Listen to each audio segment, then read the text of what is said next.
the floor to the permanent representative of Israel.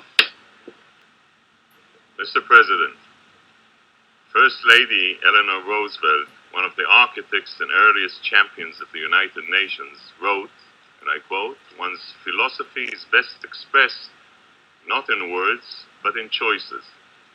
Today, the Middle East is in a critical moment, a moment that calls for leadership.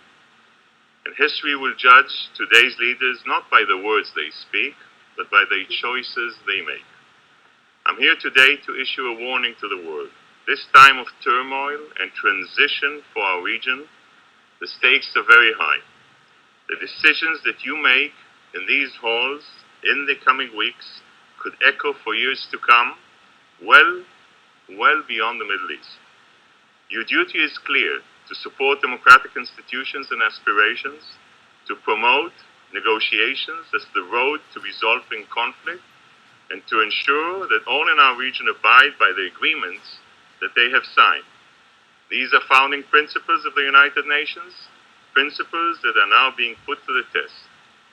Today, there's a clear choice between constructive solutions and destructive resolutions. Last April, Israel put a serious and a comprehensive proposal on the table to the Palestinians in Amman.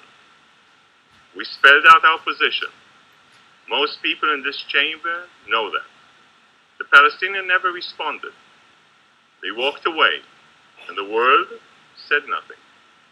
Many of the countries represented in this hall today did not utter a single word, calling on the Palestinians to respond to Israel's offer. They have stood idle as the proposed gathered dust. Instead of sitting with Israel in direct negotiations, the Palestinians' leadership is pursuing the path of unilateralism at the UN. This is no road to real statehood. It is a march of folly. Peace must be negotiated. It cannot be imposed from the outside. There are no shortcuts, no quick fixes, and no instant solutions. Palestinians' unilateral actions are a clear breach of every agreement that they have signed with Israel, including the Oslo Accords, the interim agreements, and the Paris Protocol. These agreements form the basis of 40 spheres of Israeli-Palestinian cooperation. I know that some in this hall think that the Palestinians can breach these agreements with no consequences. Some of you think that afterwards we'll be able to go back to business as usual. Well, you're mistaken. Every member state that lends its hand to supporting Palestinian unilateralism at the UN will be responsible for the grave consequences that follow.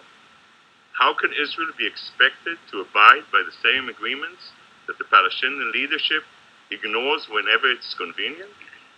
How could anyone expect the Israeli public to trust the Palestinian leadership when it signs future agreements? Would you make painful sacrifices? Would you give up tangibles in exchange for pieces of paper that the other side has proven more than willing to throw into the garbage? Mr. President, symbolic declarations will change nothing on the ground. They will only raise expectations that cannot be met. This is a recipe for instability and potentially violence. A General Assembly resolution will not pave the road to peace. No, it will encourage the Palestinians to drive recklessly towards conflict, with both feet on the gas, no hands on the wheel, and no eyes on the road. You will not be planting the seeds of peace, but fanning the flames of conflict. You will be encouraging the Palestinian leadership to intoxicate its people with fantasy when it needs to sober them up with reality, inflaming a dangerous bubble that will inevitably burst. You will be responsible. We in Israel hope that the day will come when they meet those requirements. But let me be clear, today the Palestinians are a long way before meeting the basic criteria for statehood. Palestinian Authority has absolutely zero authority in the Gaza Strip, an area where nearly half of the population of the proposed state resides. President Abbas has not seen Gaza even through binoculars since 2007. The mandate for his presidency expired in 2009. 3 years later, President Abbas continues to personally extend his term with no regard to any democratic process. I'm sure that many people from countries around this table might be just a bit concerned if their politicians decided to personally extend their terms of office for years on end. Yet you do not hear the leaders of many, many great democracies, some who are around this table, uttering a word publicly about the fact that Palestinian people have not seen the inside of a voting booth since 2006. Palestinian leaders claim that they are building the institutions of a modern and peace-loving state. Yet these same leaders name public squares after suicide bombers, fill textbooks with incitement, and seek unity with Hamas, an internationally recognized terrorist organization committed to Israel's destruction. The same organization that fired 40 rockets into Israel just in the past week. Now, the speakers during this debate so far forgot to mention anything about the human rights report on Hamas abuses. I'm sure that these omissions were accidental omissions, were mere oversights. But for the sake of clarity, I would like to highlight a few of the findings that were released just last week. This report, the Human Rights Report, documented how Hamas police arbitrarily arrest, torture, and in some cases, indeed, Hamas issues this report documents 147 instances of torture by Hamas from just 2011. It makes clear that Hamas brutally subjugates anyone who dares to dissent from their extended political agenda. Political opponents, human rights activists, criminal defense attorneys, women who go out in public unaccompanied by a man. The only crisis Palestinian Authority claim it is a peace-loving, but decides and dedicates $54 million in its annual budget to sponsor convicted terrorists and mass murderers with blood on their hands. This year, the PA threatened to delay payroll for many employees. It tripled its monthly payments to convicted terrorists. Talk about priorities. The PA devotes 6% of its budget to terrorist salaries and less than 1% to higher education. What message does this send? Instead of investing in the children's future, they offer incentives for future terrorists. Instead of using their funds for nation building, they use them for nation sinking. The money the PA lavishes on terrorism does not materialize from out of thin air. It comes from many donor countries who are sitting in this chamber. The EU sends more than 500 million euros in annual EU aid to the Palestinian Authority. How many taxpayers in London, in Paris, in Berlin, and in Lisbon know that some of their money is going to convicted terrorists with blood on their hands?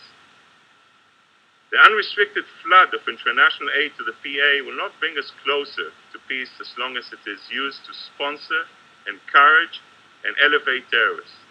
It is time for the international community to finally speak publicly about this reality, to acknowledge the many unresolved questions about the future Palestinian state.